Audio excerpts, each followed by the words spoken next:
Ce n'est pas tout de l'entendre, cette parole, il faut la garder. Et c'est en la gardant que l'âme sera sanctifiée dans la vérité. Et c'est là le désir du Maître.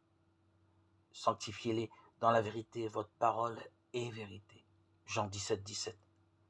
À celui qui garde sa parole, n'a-t-il pas fait cette promesse? Mon Père l'aimera, et nous viendrons à lui, et nous ferons en lui notre demeure. C'est ici, en nous, qu'habite dans l'âme,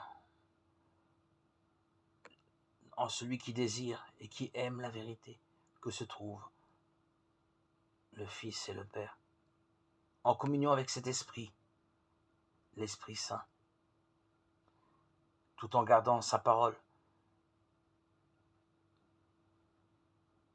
Et lorsque cette âme a compris sa richesse, toutes les joies naturelles ou surnaturelles qui peuvent lui venir de la part des créatures ou de la part même de Dieu, ne font que l'inviter à rentrer en elle-même pour jouir du bien substantiel qu'elle possède et qui n'est autre que Dieu lui-même.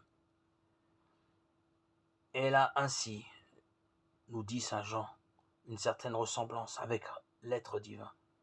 Soyez parfaits comme votre Père céleste est parfait. Matthieu 5, 48.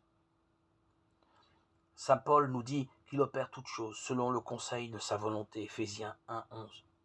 Et mon Maître me demande encore de lui rendre hommage en cela. Faites toutes choses d'après le conseil de sa volonté. Ne jamais nous laisser gouverner par les impressions, par les premiers mouvements de la nature. Nous laisser posséder. Et pour que cette volonté soit libre, il faut, selon l'expression d'un pieux écrivain, enclore cette volonté en celle de Dieu.